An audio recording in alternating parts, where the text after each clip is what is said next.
하나님의 은혜와 평강이 우리 모두에게 함께 예배하시는 우리 성도님들에게 충만하시기를 주의 이름으로 축복합니다. 네. 오늘은 성령 강림주일입니다. 성령 강림주일은 예수님께서 이제 부활하시고 또 승천하신 게 되시는데, 예수님께서 이제 부활하시고 이제 50일 되는 날, 그 오순절이라고 하죠. 오순절에 성령께서 제자들에게 강력하게 임하셨던 그 날을 기념하는 절기입니다. 부활하신 예수님께서는 승천하시기 전에 주님의 제자들에게 이렇게 당부하셨습니다. 사도행전 1장 4절을 이하에 보면, 예루살렘을 떠나지 말고 내가 너희에게 약속하신 것을, 제 아버지께서 약속하신 것을 기다리라 말씀하죠. 그리고 몇 날이 못되어서 너희가 성령으로 세례를 받을 것이다, 이렇게 말씀하셨어요. 그리고 예수님의 약속대로 성령이 임하셔서 제자들이 그 성령의 충만함을 입고 담대히 나아가서 세상에 나가서 주님의 부활을 증거하는, 또 복음의 증인의 사명을 감당하게 됩니다. 그 언어의 장벽을 넘어서서 제 오순절 성령 강림 사건은 전 세계에 복음이 확산되어가는 그런 아주 중요한 시발점이 되었습니다. 오순절 성령 강림 사건은 예수 그리스도의 복음에 놀라우신 그 은혜가 이 성령의 사역을 통해서 또 본격적으로 확장되어 간다는 중요한 의미를 지니고 있습니다. 구약 시대는 특별히 성부 하나님의 그 활동이 두드러지게 나타난 시기였습니다. 하나님의 종 선지자들을 통하여서 하나님께서 두드러지게 활동하셨던 또 그러한 시대가 구약의 시대라면, 신약의 시대는 선지자들을 통하여 약속하신 메시아이신 예수 그리스도께서 성육신하셔서 하나님의 구원의 사역을 완성하게 됩니다. 그리고 이제 그 예수님께서 부활하시고 승천하시어서 본래 하나님의 영광의 자리로 오르신 후에는 이제 약속하신 그 성령님을 통해서 이 복음이 전 세계적으로 이제 확장되게 되는 것입니다. 그렇다면 오늘 우리는 이 성령 강림주의를 통해 다시 한번 성령님이 어떤 분이신지를 우리가 온전히 좀 이해할 필요가 있겠습니다. 여러분, 성령님은 누구이실까요? 성령님은 삼위일체 하나님이십니다. 예수님께서 이런 말씀하셨어요. 요한복음 15장 26절에 내가 아버지께로서 너희에게 보낸 그 보혜사, 아버지께로 나오시는 진리의 성령이 오실 것이라. 그가 나를 증거하시리라. 자, 이 말씀에 보면 아버지께로부터 나오시는 성령이라고 그랬어요. 하나님으로부터 나오는 성령, 아버지로부터 나온다는 것은 그 성령님의 그 속성, 그 본질을 말씀해 주는 것입니다. 성령님은 그 본질에 있어서 바로 하나님이십니다. 하나님은 우리가 믿는 세상 만물을 창조하셨지요. 그리고 그의 아들 예수 그리스도는 그 하나님과 함께 이 만물을 창조하실 때에 말씀으로 함께 하셨던 하나님의 아들이십니다.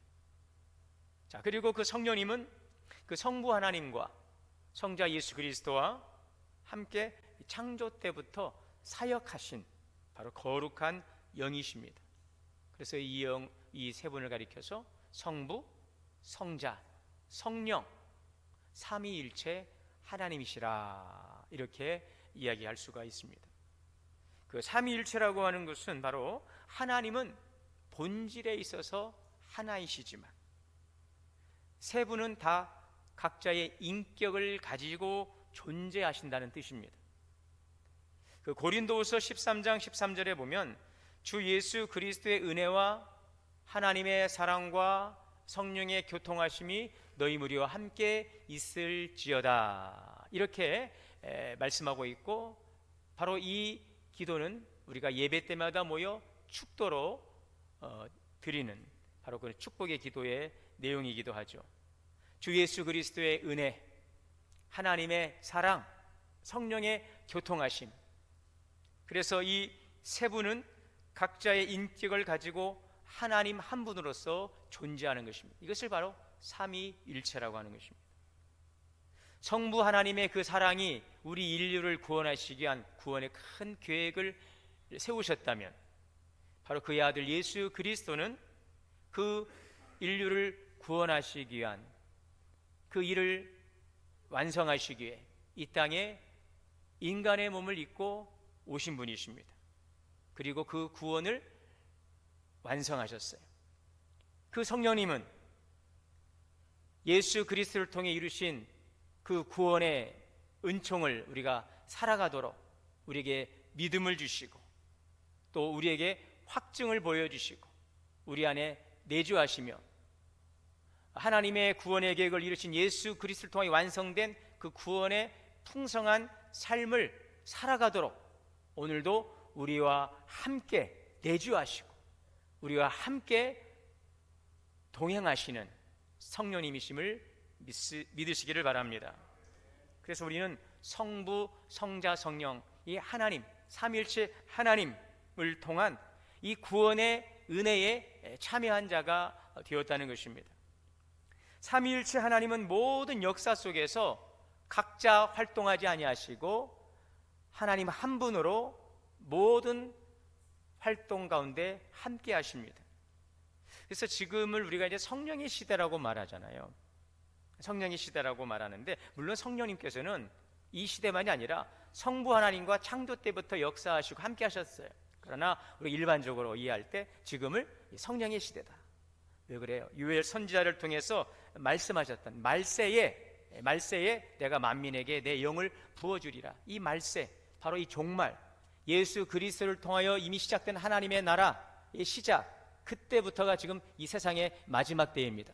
초림하신 예수 그리스도께서 이루신 그 구원의 사역이 이제 완성되는, 하나님의 나라 사역이 이제 완성되는 이 마지막 때까지 그 기간을 지금 말세라고 하는데, 예수 그리스도께서 오셔서 이루신 구원의 사역을 이 온 인류 가운데 적용해 가시는 바로 이 시기를 이 마지막 때라고 말합니다. 종말이라고 말하죠. 이때에 선지자를 통해 약속하신 성령을 이제 우리 가운데 보내주신 거예요. 그것이 바로 예수님께서 약속하신 아버지로부터 오실 성령이요, 그 성령께서 강하게 활동하시는 시기이기 때문에 지금 이 시대를 특별히 우리는 성령의 시대라고 이야기하고 또 그렇게 이해하고 있는 것입니다. 삼위 하나님의 동등한 사역 속에서 구원의 사역을 성령을 통하여서 적용하시고, 또 교회를 인도하시는 그 성령의 사역이 특별히 부각되는 이 시기이기 때문에 오늘 이 시대를 성령의 시대라 말씀하고 있는 것입니다. 그러하기에 우리 모든 성도들은 성령으로 충만하여서 오늘 성령께서 온 땅 가운데 임하시고 내주하시고 또 역사하시는 그 충만한 은혜에 참여할 수 있는 그런 복이 우리 모든 성도들에게 함께 하시기를 축원합니다. 성령님은 삼위일체 하나님이십니다.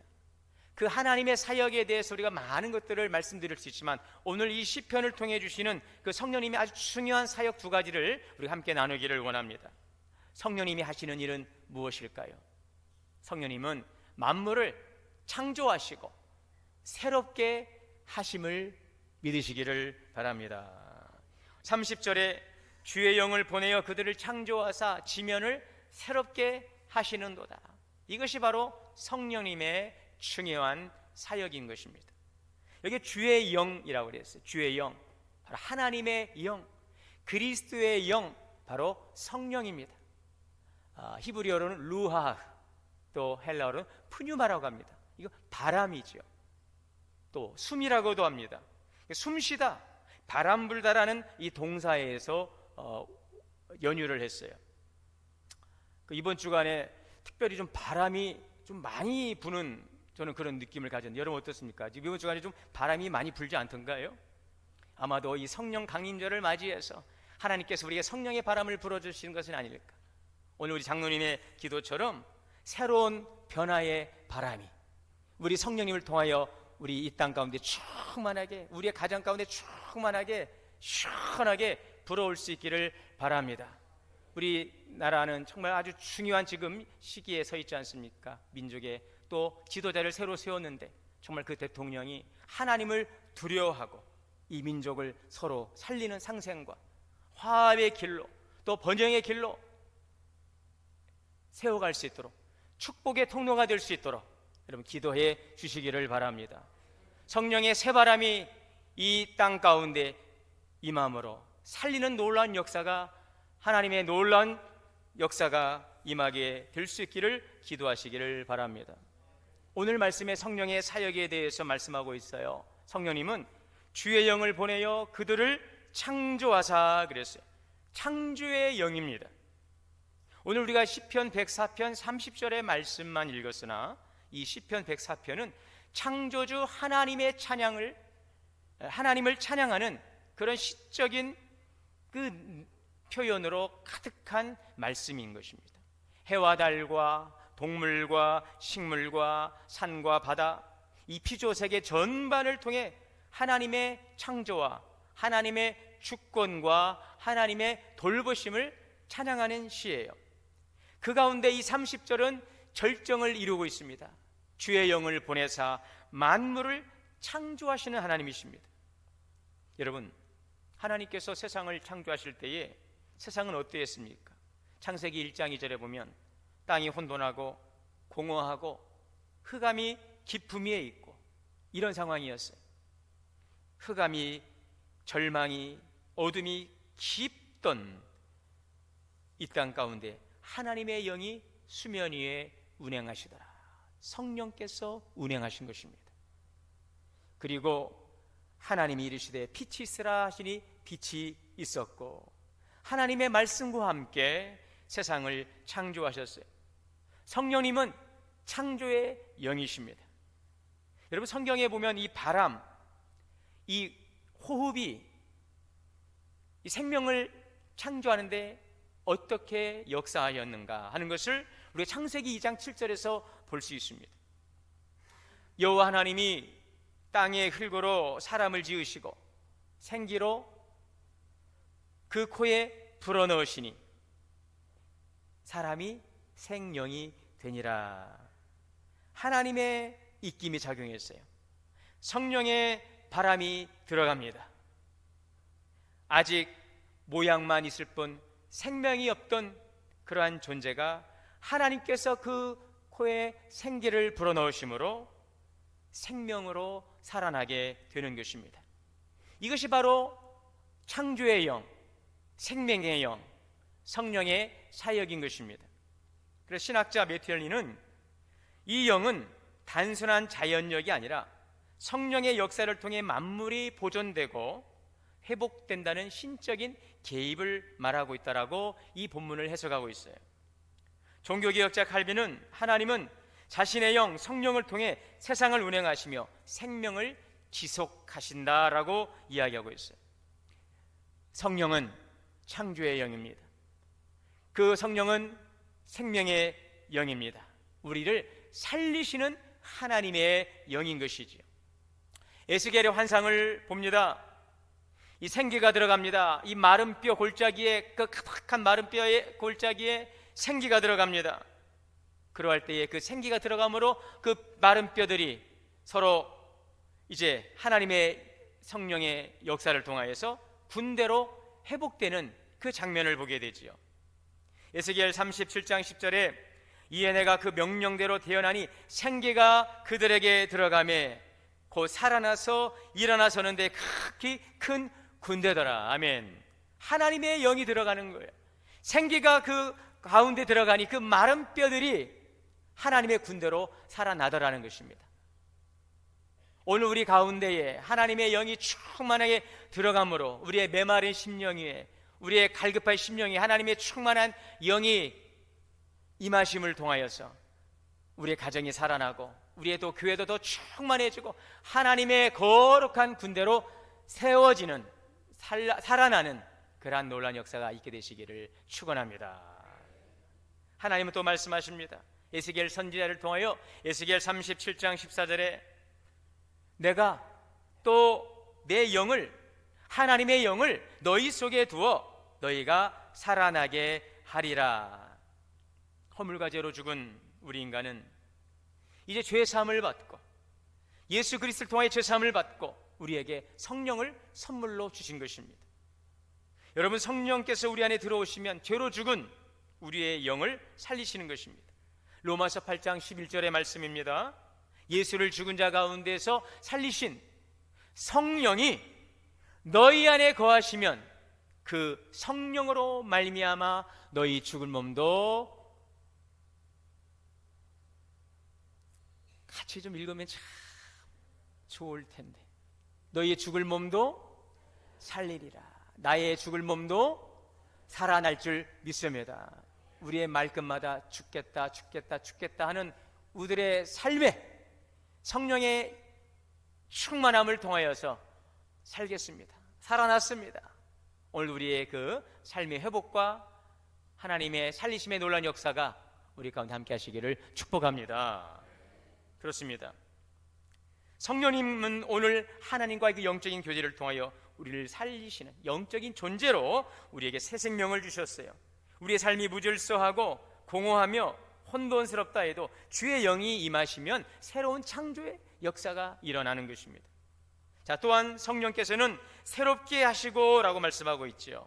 30절에 그들을 창조하사 지면을 새롭게 하시나이다.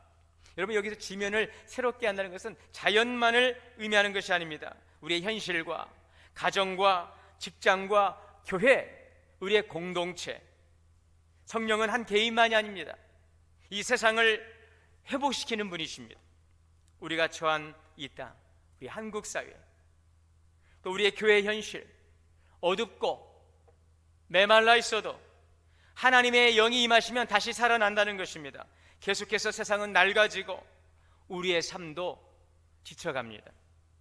우리의 신앙도, 우리의 관계도, 우리 교회에서의 우리의 모습도 보면 처음 같지 않음을 느낍니다. 그때 하나님께서 말씀하십니다. 내가 내 영을 너희에게 보내노니 새로워질 것이다.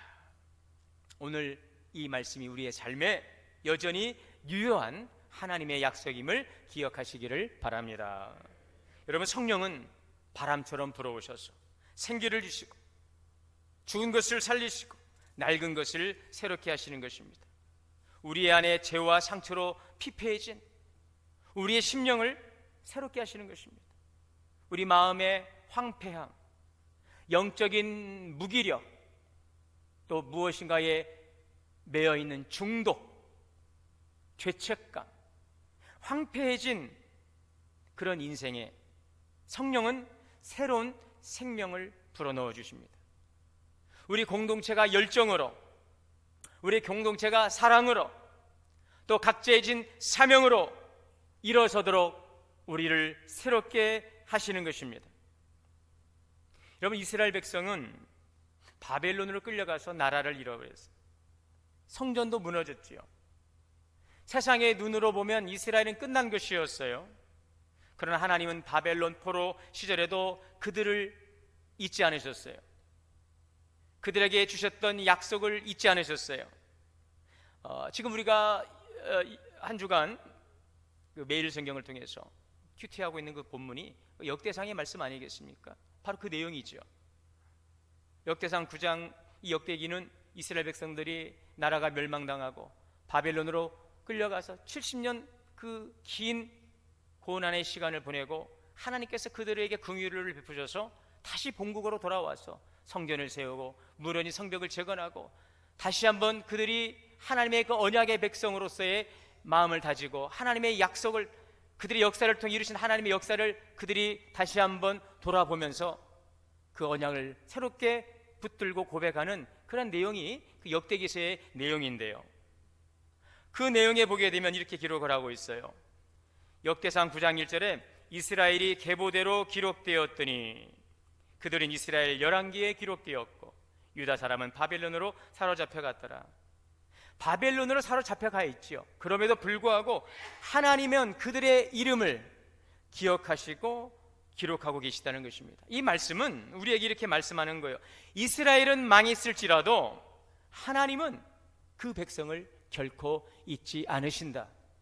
이것을 지금 역대기서를 통해서 말씀하고 있어요. 우리는 종종 포로된 삶을 경험합니다. 경제적인 어려움으로 인해서 매여 있어요. 육신의 질병, 육신의 연약함으로 큰 근심과 그 두려움 속에 매여 있어요. 관계가 깨어져 버리고 고립된 그러한 삶으로 우리는 지금 매여 있어요. 무언가에 의한 죄책감, 과거에 행했던 그 일들에 대한 후회로 말미암아 우리는 그 내면이 묶여 있어요. 우리는 이러한 삶의 그 포로됨을 경험합니다. 그러나 여러분, 그 자리에서도 하나님은 우리를 잊지 아니하시고 우리를 이미 익히 지금도 여전히 알고 계시고 기억하고 계심을 믿으시기를 바랍니다. 여러분의 이름을 기억하시고 또 그 상황 가운데서도 하나님의 섭리와 약속은 결코 무너짐이 없다는 사실을 기억할 수 있기를 바랍니다. 하나님의 언약은, 우리를 향하신 하나님의 약속은 결코 실패로 끊어지지 않습니다. 이스라엘은 무너졌어요. 그들의 불순종과 그 불신앙으로 하나님의 심판을 자초했습니다. 그러나 하나님의 약속은 그들의 실수와 그들의 실패에도 불구하고 하나님의 약속은 끊어지지 않습니다. 하나님께서 그들을 택하시고 그들과 맺으신 언약이시기 때문에 하나님은 그 약속을 반드시 성취하시고자 그들의 불순종과 그들의 불의함 속에서, 그들의 실패함 속에서도 하나님은 그들을 향한 구원의 계획을 여전히 이루어 오시는 것입니다. 우리의 삶도 마찬가지예요. 하나님의 약속은 우리의 실수와 우리의 허물과 우리의 무능함과 우리의 부끄러움과 우리의 실패보다 크다는 사실을 기억하시기를 바랍니다. 내가 멈췄다고 해서 모든 것이 멈춘 것이 아닙니다. 내가 실수했다고 해서, 내가 실패했다고 해서 모든 것이 끝난 것이 아닙니다. 하나님의 계획은 멈추지 않습니다. 나는 끝났다라고 생각하는 오히려 그 순간에 이제 하나님의 시간인 것입니다. 하나님의 개입이신 것입니다. 하나님은 다시 시작하게 하시는 하나님이세요. 역대상 9장 2절에 처음으로 자기 산업, 곧 자기들의 성읍에 다시 거주한 자들이라고 말씀하고 있어요. 여기에서 처음으로 다시 거주한 자들은 그 무너진 자리에서 일어나서 다시 그곳에 뿌리를 내리는 사람들입니다.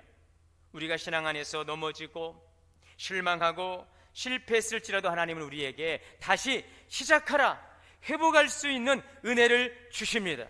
바로 이것이 오늘 우리 가운데 임하시고 우리 가운데 운행하시고 역사하시는 성령의 놀라우신 사역인 줄 믿으시기를 바랍니다. 그러므로 여러분, 이 말씀을 기억하십시오. 하나님은 오늘 우리에게 성령을 보내셔서 새로운 하나님의 역사를 창조하시고 이 모든 것들을 회복시키신다 하는 사실을 반드시 기억하시고 믿으시기를 바랍니다. 그렇습니다. 그 성령님은 이 일들을 이루어가기 위해서 우리와 항상 함께 하신다는 사실을 기억하십시오. 오늘 여기에 말씀해 보면 주의 영을 보내어 그들을 창조하사 지면에서 새롭게 하신다 그랬어요.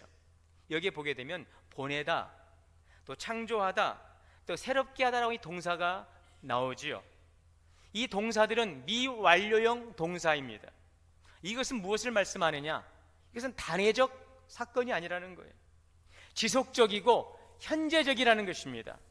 보내고 창조하시고 새롭게 하시는 것은 과거의 한 번의 단회적 사건이 아니라 오늘도 지속되고 있고 오늘 지금 이루어지고 있는 하나님의 창조의 역사이며 새롭게 하시는 하나님의 성령님의 사역이라는 사실을 기억하는 것입니다.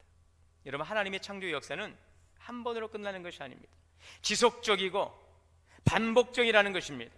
그래서 하나님의 창조와 새롭게 하시는 역사는 과거의 사건으로 끝나는 것이 아니라 오늘도 성령을 통하여서 우리를 새롭게 창조하시고 새롭게 하신다는 사실을 기억하십시오. 고린도후서 5장 17절입니다. 우리 다 함께 읽겠습니다.